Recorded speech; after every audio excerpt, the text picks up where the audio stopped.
Hello students, good morning. Good morning everybody. I'm Dr. Hemalata KS, Assistant Professor, Department of Physics, Maharani Science College for Women, Bengaluru. You have understood various concepts of nuclear reactions in the earlier sessions. Also, I had explained the concepts of direct and compound reactions along with various examples and pictorial representations in the first session when I explained the types of reactions.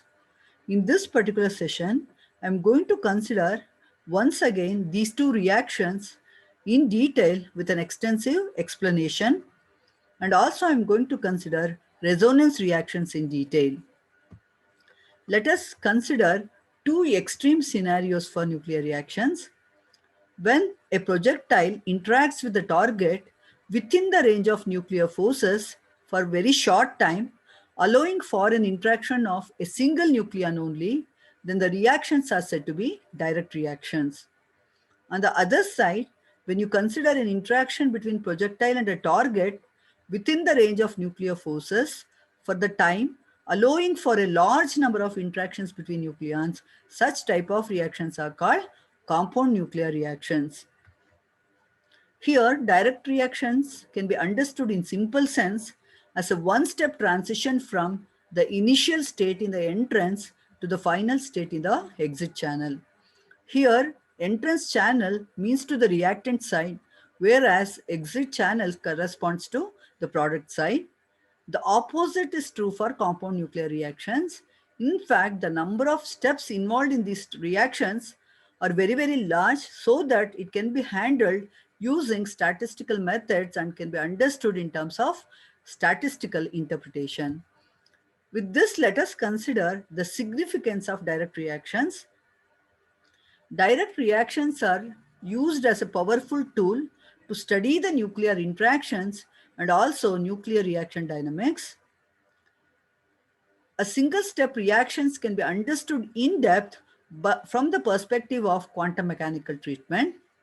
When you consider the comparison between measured and calculated observables such as total and differential cross sections as well as the angular distributions of the products, it is used to deduce information about the properties of the reactions as well as interacting nuclei. With this, let us consider when can we consider a reaction to be a direct reaction. Note that the transfer leads to the same products as stripping or pickup, but this by itself does not implicate that the transfer is direct. It means that when the reactants get transformed to products, the products form may be same as per with the stripping or pickup reactions. It doesn't mean that the reaction is direct. For a reaction to be direct, it is imperative to involve a single nucleon interaction only. So with this, let us consider some of the important characteristics of direct reactions. Direct reactions are fast. They require projectile energy larger than approximately 5 mega electron volt per parent nuclei. These reactions happens on the surface rather than in the volume of the interacting nuclei in general. But there are some exceptions where you can find the direct reactions which can be observed even in volume level 2. But in general, it is a surface phenomenon. Direct reaction products, if you consider, they have highly anisotropic, forward focused, angular distributions in the center of mass reference frame. And these angular distributions of direct reaction products, if you consider, they are very much sensitive to the momentum transfer as well as the parity change which will be observed during the reactions. With this, let me explain what is time scale of direct reactions. The time scale of direct reaction is equal to the range of nuclear force in the interaction divided by the relative speed of the projectile and the target. This could be understood by considering a simple reaction like when iron 56 interacts with the deuterium gives rise to the product iron 57 along with the release of proton. In this particular reaction, if you consider the range of nuclear force to be around 8.1 Fermi meter and relative speed of the projectile and the target to be around 0.127 times the velocity of light, you can calculate the time scale of reaction to be around 2 into 10 power minus 22 seconds, which is very, very short. And that tells you that direct reactions happens in a very short time. Let us consider the characteristics of compound nucleus system, and we'll compare it with the direct reactions and we'll analyze it. As you know, the direct reactions involve a single nucleon interaction and they're very fast. Whereas in contrast, the compound nucleus reaction involve many nucleon interactions. That is nothing but when there is many collisions between the nucleons, they lead to a complete thermal equilibrium inside the compound nucleus. When I consider here thermal equilibrium, it tells you that there will be equal energy partition between nucleons, and establishment of this thermal equilibrium require time. Therefore, the compound nuclear reaction are significantly slower than direct reactions. The compound system releases energy by emission of either neutrons, protons, alpha particles, gamma rays, and so on. They have a lifetime of the order of 10 power minus 19 seconds, though it seems to be very short. It is 1,000 times longer than the characteristic time for direct reactions. This just now I illustrated with the example of iron reaction, where you come across the reaction time to be around 10 power minus 22 seconds. So comparatively, you can see that it is direct reactions are very fast, where compound nuclear reactions is approximately 1,000 times longer than the characteristic time of direct reactions. So this is one important thing you should remember. And with the idea of independence hypothesis proposed by Niels Bohr, we'll try to understand the formation of compound nuclear system, and through a particular postulate given by him called equilibration of energy. A direct consequence of the equilibration is in the fact that the decay of the compound nucleus should not depend on the way the compound nucleus is formed. This particular concept I have explained very well in detail when I explained the types of reaction, and just you try to recollect it, and you can consider that a way to think about it is to realize that with a large number of collisions or interactions between the nucleons in the compound system, the information on the entrance channel is completely lost from the system. So consequently, what happens? The decay of the compound depends only on the mass, atomic number, excitation energy, and angular momentum. So this leads to understand the compound nucleus excitation function, which is very much well depicted in this graphical representation, where you are considering reaction cross-section along the y-axis and energy of the incident projectile, which varies from 8 mega electron volt to 40 mega electron volt along the x-axis when the projectile particle is alpha. And similarly, you can consider in the upper scale, the energy is given for protons in terms of MeV, which is varying from 5 to 33 mega electron volt. And here, if you consider this graph shows the variation of reaction cross-section for projectiles with respect to various reactions. And here in each reaction, with respect to each graph, you can see a peak appearing in each of them. And here, let us consider one of the example here, which I'm showing with this red indicator, a reaction which carries between nickel 60. When it interacts with alpha particle, it is going to form copper nucleus, that is copper compound nucleus, which is associated with mass number 62, and forms proton and neutrons are decay products. And here, when you consider copper 62 being in excited state associated with excitation energy, which is corresponding to the reaction cross section, which is maximum in that particular state, is depicted for a particular excitation caused by the projectile energy, which is of the order of 30 mega electron volt, as shown in this particular scale. And that particular incident energy at which the nucleus get excited to excited state, and the compound nucleus formation takes place, representing the resonance state of the nucleus. And here you can see that at this particular resonance state, the reaction cross section will be very, very large, and it indicates that the probability of nuclear reactions are very, very large, or number of interactions between the nucleons and the projectile particle will be very, very large, and which corresponds to a particular incident energy of the projectile. In this way, you can understand each of the reaction in terms of their variation of reaction cross section with respect to projectile energy variation, and for each of them you can understand what could be the maximum reaction cross section at the resonance state, and the corresponding projectile energy needed for it. So with this, we'll move on to the next concept of thermal equilibrium in a compound nuclear system. And here it mainly deals with the equilibration of energy, which is the main key hypothesis for the compound nuclear reactions. And when I say thermal equilibrium, it implies that particles emitted from the compound nucleus have Maxwell-Boltzmann distribution, very much like vapor molecules escaping from a liquid. So this hypothesis can also be tested experimentally, and moreover, if it is confirmed and the fit to this particular Maxwell-Boltzmann distribution of particles provides information on the temperature and density state in a compound system.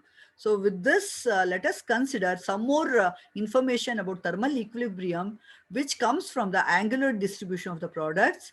If the system is equilibrated, as you know earlier, the information about the beam or the projectile direction is lost. Consequently, the only direction which can be defined is the direction of the angular momentum of the compound system. So here, angular distribution of the compound reaction products are very much symmetric with respect to the direction of the spin of the compound. But in contrast, in case of direct reactions, they show highly anisotropic angular distribution. So this point you have to note down. And with this, let us move on to cross-section reaction in case of compound nuclear system. Based on the independence hypothesis, the cross-section for a compound nuclear reaction, in general, when you consider the reaction in terms of the interaction between reactants A plus A forming compound nucleus C, which further disintegrates to form product elements, which are the product nucleus capital B and ejectile small b. And here it can be factorized into reaction cross section in terms of all the parameters which is mentioned here corresponds to reactants as well as the products formed, along with the kinetic energy associated with projectile. And this will be equal to reaction cross section corresponding to compound nucleus with the understanding of reactants when they interact, forming the compound nucleus with the excitation energy given by EC, and also the angular momentum of the compound nucleus IC. Along with that, you have another parameter called probability of decay of the compound nucleus into its product elements when it is associated with compound excitation energy as well as the angular momentum of the compound nucleus. So this equation 12 gives you how to analyze the total cross section of the compound system. And this equation 12 can be understood just by considering sigma C here on the right hand side being the cross section for formation of the compound nucleus C with the excitation energy EC and angular momentum IC by the entrance channel A plus A, and P to subscript capital B and small b with inside terms of EC and IC being the probability for decay of the compound C at the excitation energy EC and angular momentum IC into the exit channel B plus B. So this information you can understand even in terms of resonant formation of compound system. Here when you consider the interaction between projectile and the target, they form in resonance state of the nucleus, where it is considered to be formation of compound nucleus in its excited state represented by the energy ER, and that further disintegrates to form the final state of the compound nucleus which is capital B, with a release of a large amount of energy in terms of gamma radiation. The same pictorial representation of resonant formation is shown here in terms of energy levels for compound nuclear system, where you can see the interaction between projectile and the target, which leads to the formation of compound nucleus, which is in its excited state represented by resonance state ER, associated with energy ER, and that further disintegrates to ground state of the compound nuclear system, and as well as one of the lower excitation state by releasing energy in terms of gamma radiation. So this is also depicted in this energy scale. So let us consider now the distinction between direct nuclear reactions and compound nuclear reactions. Direct nuclear reactions, as you know, it is a single step process, whereas compound reactions involves two steps or more. Direct nuclear reactions take shorter time of the order of 10 power minus 22 seconds or less, whereas compound reactions takes longer time of the order of 10 power minus 19 seconds to 10 power minus 15 seconds. And here in direct case, projectile must have high energy. For compound system, projectile must possess low energy. The projectile is not observed in case of direct reactions, whereas the projectile will be observed in case of compound reactions. Here in direct reactions, it is a surface interaction phenomena, whereas compound nuclear reaction, it is volume interaction phenomena. And as you have understood, there will be an angular dispersion in case of direct nuclear reaction, whereas in case of compound nuclear reaction, it is completely isotropic in nature. At last, when you consider the scattering phenomena, in case of direct reactions, it can be either elastic or inelastic, whereas in case of compound nuclear reaction, it is always inelastic in nature. So with this understanding, let us move on to the concept of resonance reaction. In a nuclear reaction, whenever a projectile is incident onto a target nucleus, it goes to a state of excited state, forming a compound nucleus called excited compound nucleus. Subsequently, de-excites by the emission of gamma ray or particle, forming the product nucleus. So here in this diagram, the quantized nuclear energy levels are depicted, which will give you information about how the different energy levels associated with the nucleus is discrete and quantized in nature. And with this, when you consider any general reaction, as you know, it can be represented as the interaction between the reactants represented by A plus capital A, which leads to formation of compound nucleus as capital C, further disintegrates to form product elements like small b and capital B, and they will have the usual meaning. And with that, now we'll consider the amount of time spent by the nucleus in one of the quantized excited state always depends on the lifetime of the nucleus in that particular state. So this you can understand by understanding the concept of mean lifetime of a nuclear state denoted by tau and level width denoted by capital gamma. Here, the mean lifetime of a state is the average time for which a compound nucleus remains in that particular state before de-exciting itself by the emission of particle or a gamma ray.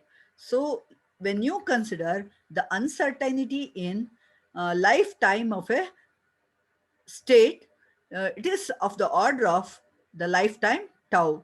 So this uncertainty in time is approximately equal to tau, so that we can write the Heisenberg uncertainty principle as the product of delta E into delta T, which is approximately equal to h bar. And here the uncertainty in time is nothing but the lifetime tau, and here it is equivalent to h bar. Just by rearranging the equation, you have delta E equals h bar by tau, which is equal to gamma.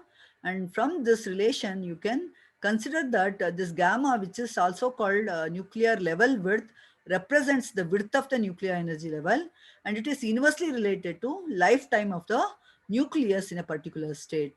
And here, when you analyze this particular relation, if mean lifetime of state is large, that is, if tau is large, then width of the energy level is small and it is narrow or sharp.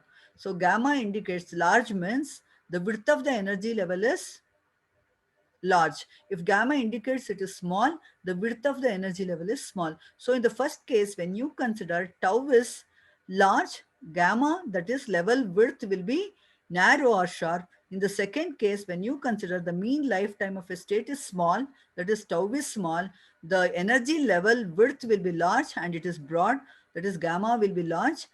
So that the width of the level always measures probability of its decay. So with this, we'll consider an interaction of a slowly moving neutron associated with its kinetic energy equal to 0, interacting with a target atom, which form an excited compound nucleus. And in this particular case, I'm considering neutron interacting with target nucleus uranium-238 such that it yields the product nucleus, I mean the compound nucleus U-239.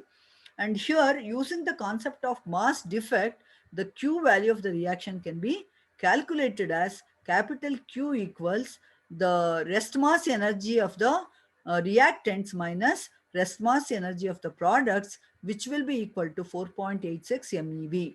This is in the case where we are assuming that EK, that is kinetic energy associated with the projectile, is 0. In certain situation or certain reactions, when you consider the incident particle is also possess some kinetic energy, Ek is not equal to 0. In that case, the energy, total energy associated with the compound nucleus will be equal to Ek plus Q, that is kinetic energy of the projectile plus the Q value of the reaction. So more precisely, we can say E star will be equal to Ek into the ratio of small m with small a representing the mass of the projectile divided by sum of the masses of the projectile and the target, that is m with capital A represents here the target mass plus q. So with this idea, now we'll try to understand the variation of cross-section reaction with kinetic energy of neutron. So here in the y-axis, you can see the reaction cross-section values are given, and along the x-axis, it is the neutron kinetic energy, that is projectile incident energy, and that will show you the variation in the graph depicted as shown here. And from the graph, it is found that the cross section increases for a particular value of the kinetic energy of the projectile and then decreases. And this variation is repeated throughout the spectrum of energy of the projectile. So here, the rise in the wave or rise in the graph tells you that the probability of the reaction is larger as the reaction cross section is increasing. But the fall in the curve tells you that the reaction cross section is decreasing, indicating that the probability of nuclear reaction is decreasing. So the rise and fall of the curve tells you that the variation in the probability value, that is the rise and fall in the probability value of the reaction which happens in the system. So here, when you consider this continuous rise and fall of the cross section of the nuclear reaction, it indicates the presence of quantized energy levels in the nucleus, which I showed you in the figure 1. So here, let us define now what is resonance nuclear reaction. A resonance nuclear reaction is the one in which the energy available for nuclear excitation matches with the energy difference between the ground state and one of the excited states of the nucleus. Or you can also understand this in terms of projectile energy, where a nuclear reaction in which energy of the projectile is equal to the energy gap between the ground state and one of the excited states of the nucleus is called resonance nuclear reaction. So with this definition, if let us consider whenever there is a match between the incident energy available for excitation of the nucleus to the energy difference between the ground state and the excited state, the reaction occurs with high probability. And if there is no match between those two energies, then the incident particle is just reflected without having any interaction and the cross section decreases. So this is very much well depicted in the figure 2 which just now you saw, and also in the figure 3b and 3d, that is these two figure B and D. Here the characteristic peaks represents the resonance states of the nucleus at that particular incident energy of the projectile. And here, when you consider the concept of resonance, resonances are usually found only at relative low incident energies of the projectile. This is because the energy gap between the states is large initially. And this could be further understood in detail by considering capital D is the difference between successive energy levels. As we move towards higher and higher energy levels, the gap between the two compound nuclear energy levels becomes very, very small. Hence, the value of capital D also becomes small. And there arises two condition when capital D becomes too small comparable to the width of the energy level, that is gamma. You can see that in the under the condition D very much less than gamma, no resonance observed. That is, resonance will not take place when capital D is very much smaller than gamma, that is level width. The cross section as a function of energy looks like figure 3c. So if you observe this diagram 3c, you can see there is no resonance peaks with respect to particular incident energy of the projectile, indicating that it is not satisfying the condition D greater than gamma. It is associated with the condition D very much less than gamma. But whereas in the other side, you can see that if D is very much greater than level width, in that case, resonance will be existing with the nature of sharp and distinct nature. So here you can observe in the figure B here, the well depicted sharp, narrow resonance peaks at a particular incident energies of the projectile, indicating that resonance is taking place as it is satisfying the condition of capital D very much greater than level width gamma. So with this, we'll consider the dependence of resonance cross-section on the kinetic energy of the projectile, which is well understood by a formula given by Britt and Wigner, popularly known as Britt-Wigner formula, as represented here, which is going to be sigma as a function of E will be equal to sigma naught gamma square by 4 divided by E minus E naught whole square plus gamma square by 4. Here E is the energy of the projectile. E naught is the energy difference between ground state and one of the excited states of compound nucleus. In this expression, the denominator becomes minimum when E is equal to E naught, then the cross section becomes maximum. So this you can analyze here. When E becomes equal to E naught, the denominator becomes minimum and cross section, which is inversely related, becomes maximum. On the other side, if E departs from E naught, in that case, this term E, which is to the square becomes more and the denominator becomes more, and you can see that the cross section decreases. So this is how you can understand the concept of resonance state and reaction cross section, and you can see that resonance nuclear reactions play a major role.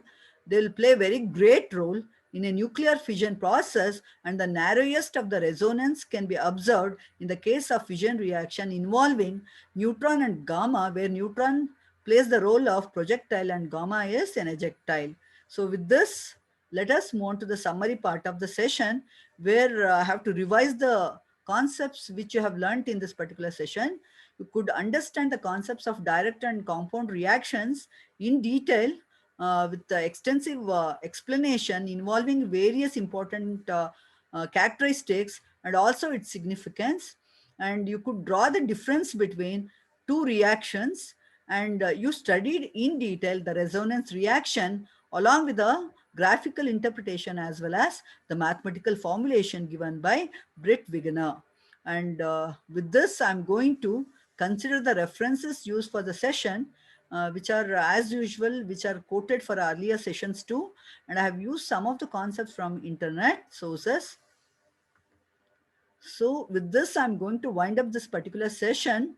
And I hope I'm clear to you. You have understood what all I have taught today clearly. And I'll continue with the next topic, that is nuclear reactors, in the next session. Till then, Bye. See you in the next class. Thank you.